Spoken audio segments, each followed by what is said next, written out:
श्री राम जय राम जय जय राम।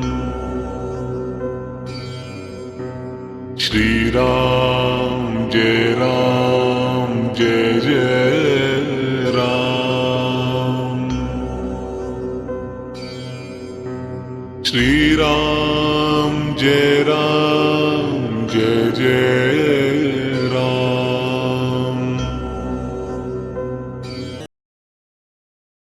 चतुःसप्ततिमः सर्गः। विश्वामित्र का अपने आश्रम को प्रस्थान।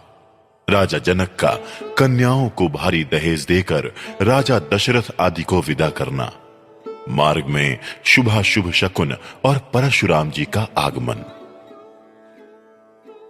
तदनंतर जब रात बीती और सवेरा हुआ, तब महामुनि विश्वामित्र राजा जनक और महाराज दशरथ दोनों राजाओं से पूछकर उनकी स्वीकृति ले उत्तर पर्वत पर, हिमालय की शाखाभूत पर्वत पर, जहां कौशिकी के तट पर उनका आश्रम था, वहां चले गए। विश्वामित्र के चले जाने पर महाराज दशरथ भी विदेहराज मिथिला नरेश से अनुमति लेकर ही शीघ्र अपनी पूरी अयोध्या को जाने के लिए तैयार हो गए। उस समय विदेहराज जनक ने अपनी कन्याओं के निमित्त दहेज में बहुत अधिक धन दिया। उन मिथिला नरेश ने कई लाख गौएं, कितनी ही अच्छी अच्छी कालीनें तथा करोड़ों की संख्या में रेशमी और सूती वस्त्र दिए। भांति भांति के गहनों से सजे हुए बहुत से दिव्य हाथी, घोड़े, रथ और पैदल सैनिक भेंट किए। अपनी पुत्रियों के लिए सहेली के रूप में उन्होंने 100 कन्याएं तथा उत्तम दास दासियां अर्पित की। इन सब के अतिरिक्त राजा ने उन सब के लिए 1 करोड़ स्वर्ण मुद्रा, रजत मुद्रा, मोती तथा मूंगे भी दिए। इस प्रकार मिथिलापति राजा जनक ने बड़े हर्ष के साथ उत्तमोत्तम कन्या धन दिया। नाना प्रकार की वस्तुएं दहेज में देकर महाराज दशरथ की आज्ञा ले वो पुनः मिथिला नगर के भीतर अपने महल में लौट आए। उधर अयोध्या नरेश राजा दशरथ भी संपूर्ण महर्षियों को आगे करके अपने महात्मा पुत्रों, सैनिकों तथा सेवकों के साथ अपनी राजधानी की ओर प्रस्थित हुए। उस समय ऋषि समूह तथा श्री रामचंद्र जी के साथ यात्रा करते हुए पुरुष सिंह महाराज दशरथ के चारों ओर भयंकर बोली बोलने वाले पक्षी चहचहाने लगे और भूमि पर विचरने वाले समस्त मृग उनके दाहिने रखकर जाने लगे।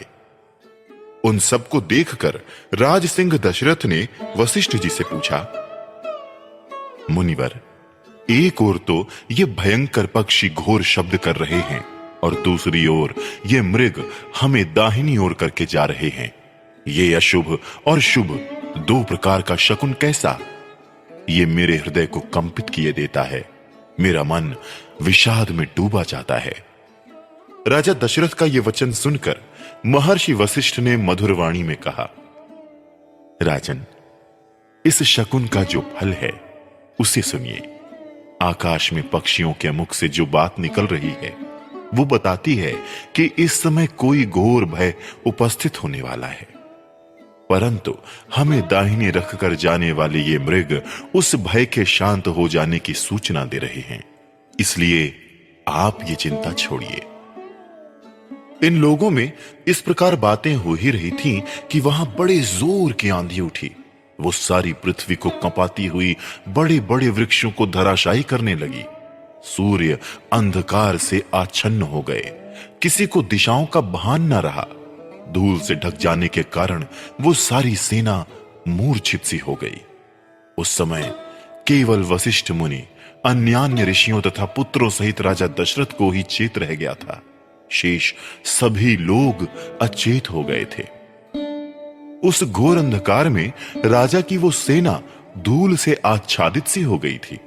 उस समय राजा दशरथ ने देखा क्षत्रिय राजाओं का मान मर्दन करने वाले भृगुकुल नंदन जमदग्नि कुमार परशुराम सामने से आ रहे हैं। वो बड़े भयानक से दिखाई देते थे। उन्होंने मस्तक पर बड़ी बड़ी जटाएं धारण कर रखी थीं। वो कैलाश के समान दुर्जय और कालाग्नि के समान दुस्सह प्रतीत होते थे। तेजोमंडल द्वारा जाज्वल्यमान से हो रहे थे। साधारण लोगों के लिए उनकी ओर देखना भी कठिन था। वो कंधे पर फरसा रखे और हाथ में विद्युत गणों के समान दीप्तिमान धनुष एवं भयंकर बाण लिए हुए त्रिपुर विनाशक भगवान शिव के समान जान पड़ते थे। प्रज्वलित अग्नि के समान भयानक से प्रतीत होने वाले परशुराम को उपस्थित देख जप और होम में तत्पर रहने वाले वशिष्ठ आदि सभी ब्रह्मर्षि एकत्र हो परस्पर इस प्रकार बातें करने लगे। क्या अपने पिता के वध से अमर्ष के वशीभूत हो ये क्षत्रियों का संहार नहीं कर डालेंगे? पूर्व काल में क्षत्रियों का वध करके इन्होंने अपना क्रोध उतार लिया है। अब इनकी बदला लेने की चिंता दूर हो चुकी है। अतः फिर क्षत्रियों का संहार करना इनके लिए अभीष्ट नहीं है, ये निश्चय पूर्वक कहा जा सकता है। ऐसा कहकर ऋषियों ने भयंकर दिखाई देने वाले भृगुनंदन परशुराम को अर्घ्य लेकर दिया और राम राम ऐसा कहकर उनसे मधुर वाणी में बातचीत की। ऋषियों की दी हुई उस पूजा को स्वीकार करके प्रतापी जमदग्नि पुत्र परशुराम ने दशरथ नंदन श्री राम से इस प्रकार कहा।